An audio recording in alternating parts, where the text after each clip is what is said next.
Hi friends, I am Suneet Sangai from रेनबिस investment और आज हम करेंगे प्राइवेट बैंक्स का क्वांटिटेटिव एनालिसिस।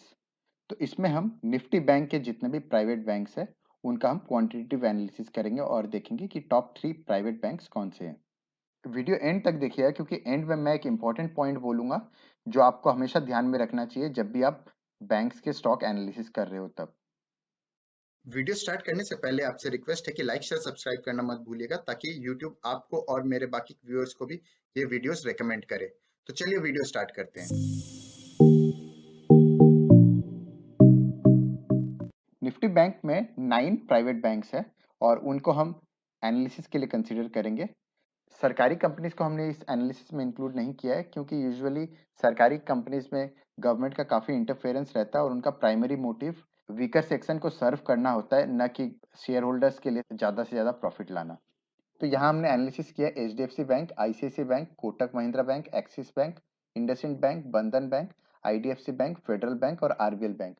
और यहाँ पे अगर हम मार्केट कैप के हिसाब से देखें तो फेडरल बैंक और आरबीएल बैंक ये दोनों जो है ये मिड कैप कंपनीज है और बाकी 7 कंपनीज अगर हम देखें तो ये लार्ज कैप कंपनीज है।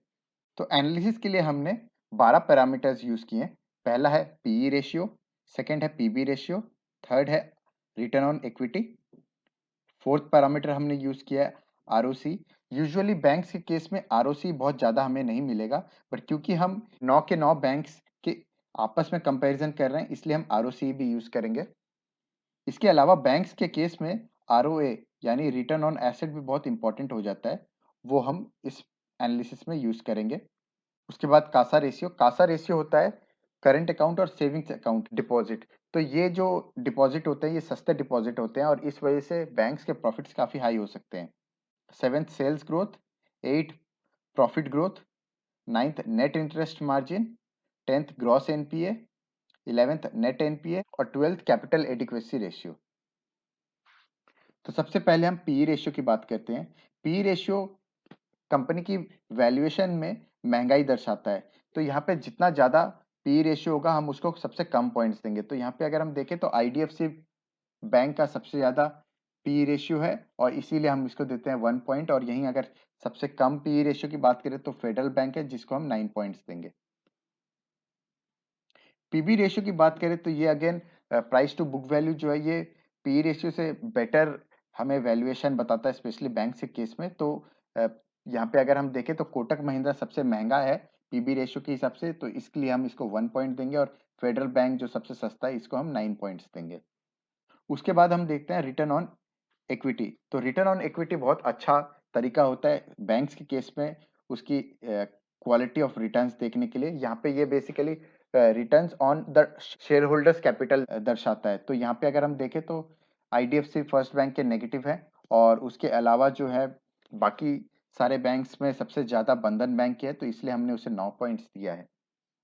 उसके बाद रिटर्न ऑन एसेट जो है ये कंपनी का बैंक से केस में बहुत इंपॉर्टेंट होता है। तो यहाँ पे अगर हम देखें तो आईडीएफसी बैंक क्योंकि ये नेगेटिव रिटर्न्स ला रहा है, लॉसेस में है, तो इसलिए इसके ओवरऑल पॉइंट्स हम देंगे 1।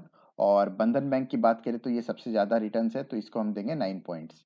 रिटर्न ऑन कैपिटल एम्प्लॉयड, यूँ तो बैंक्स के केस में बहुत ज़्यादा रिटर्न ऑन कैपिटल एम्प्लॉयड नहीं होता है, स्पेशली क्योंकि ये लेंडिंग बिजनेस में है। हालांकि ये बहुत ज़्यादा इंपॉर्टेंट पैरामीटर नहीं होता है बैंक्स के केस में, बट क्योंकि हम सिर्फ बैंक से कंपैरिजन कर रहे हैं तो यहाँ पे हमने ये पैरामीटर को भी सिलेक्ट किया है। तो यहाँ पे एक्सिस बैंक के सबसे कम है इसलिए हम देंगे उसे 1 पॉइंट और बंधन बैंक के सबसे ज़्यादा है तो इसीलिए हम उसे देंगे 9 पॉइंट्स।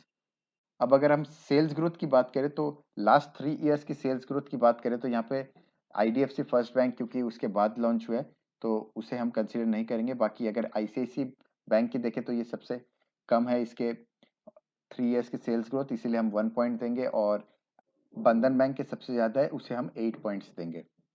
5 इयर्स की सेल्स ग्रोथ की बात करें तो यहाँ पे हमारे पास आईडीएफसी फर्स्ट बैंक और बंधन बैंक इन दोनों की डेटा नहीं है इसलिए हमने उसे 0 पॉइंट दिया है। बाकी सबसे कम पॉइंट्स यहाँ पे मिलते हैं आईसीआईसीआई बैंक को जिसके 9% के सेल्स ग्रोथ है और वहाँ पे हम 1 पॉइंट देते हैं।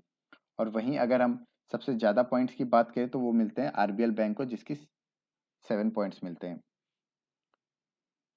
लास्ट 10 इयर्स की सेल्स ग्रोथ की बात करें तो अगेन बंधन बैंक और आईडीएफसी फर्स्ट बैंक की डेटा नहीं है इसलिए हमने उसे 0 पॉइंट दिया है।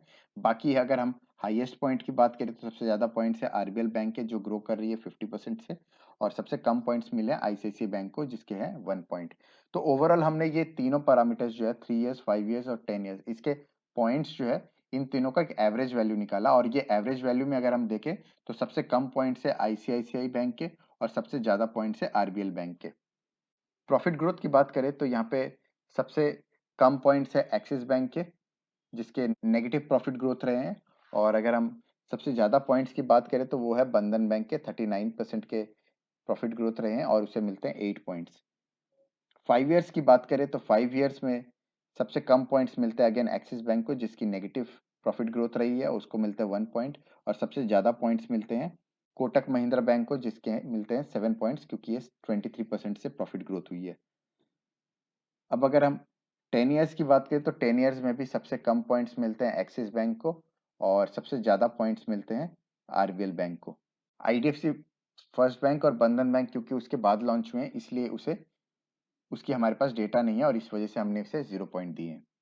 नेट इंटरेस्ट मार्जिन की बात करें तो मान लीजिए कि जो कस्टमर्स जो अपना पैसा बैंक में डिपॉजिट करते हैं उनको ये 3% के हिसाब से इंटरेस्ट रेट देते हैं, और वहीं अपने जो बोरोवर्स है उनको 8% के हिसाब से अगर ये लोन देते हैं तो इनकी बीच की जो प्रॉफिट है वो होती है 5%।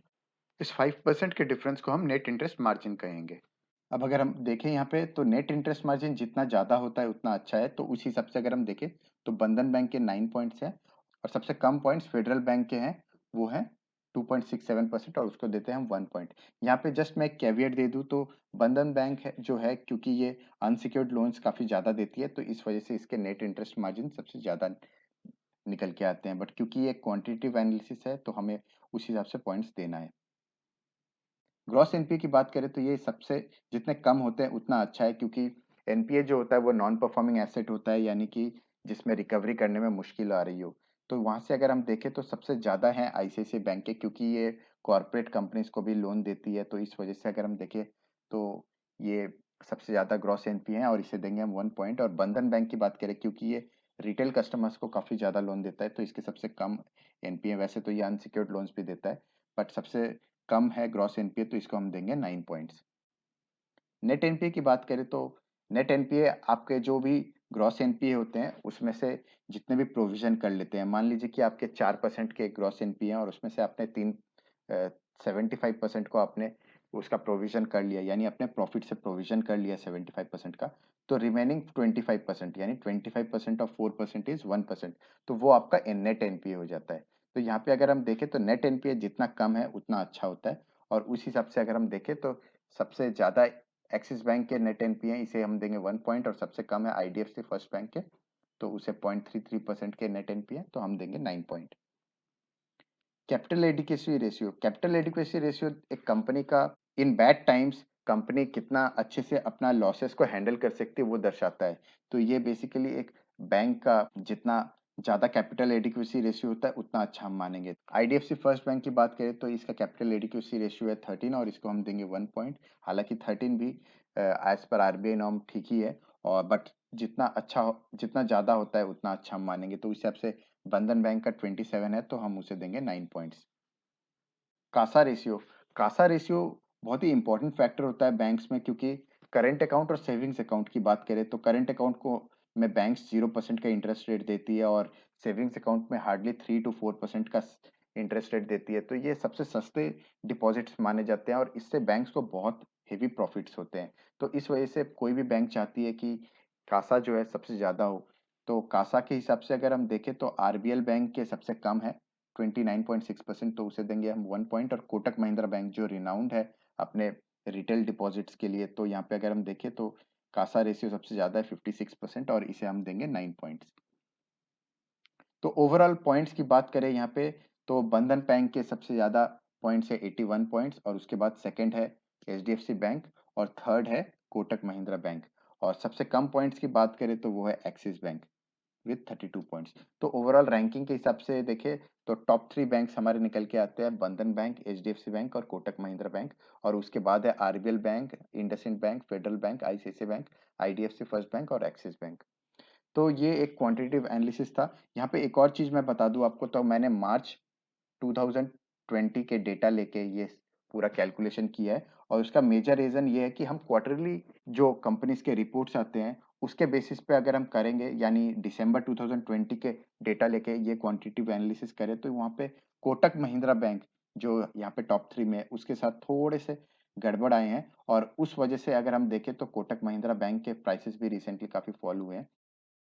कभी-कभार क्वार्टरली रिजल्ट्स में कई बार कंपनीज़ के थोड़े बहुत रिजल्ट्स ऊपर-नीचे होते हैं, तो इसलिए हमें सिर्फ क्वार्टरली रिपोर्ट्स को नहीं देखना चाहिए, हमें ईयरली एनुअल रिपोर्ट्स देखना चाहिए, ताकि एक कंपनी को 4 क्वार्टर्स मिलते हैं अपने आप को प्रूफ करने के लिए और इस वजह से अगर हम देखें तो कोटक महिंद्रा बैंक के अगर वापस हम 2021 के एनुअल रिपोर्ट्स में एनालिसिस देखेंगे और वहाँ पे अगर ये जेन्युइनली इशू आए, तब हमें उसमें एग्जिट का कॉल लेना चाहिए अगर लॉन्ग टर्म इन्वेस्टमेंट की बात करें तो। वरना हमें कभी भी क्वार्टरली रिपोर्ट्स देख के कंपनी की एग्जिट प्लान नहीं करना चाहिए अनटिल अनलेस बहुत खराब सिचुएशन हो। तो ये एक इम्पोर्टेंट बोनस टिप है आपके लिए कि जब भी आप बैंक्स के केस में स्पेशली अगर आप एनालिसिस कर रहे हो या इन्वेस्टमेंट कर रहे हो, तो आप अगर सेल करना भी चाहते हो तो कभी भी एक क्वार्टर के रिजल्ट्स के बेसिस पे मत कीजिए, एक ईयरली एनुअल रिपोर्ट के बेसिस पे कीजिए क्योंकि 1-2 क्वार्टर कोई भी कंपनी के खराब हो सकते हैं और उस वजह से हमें उसमें से एग्जिट करना बेवकूफ़ी होगी।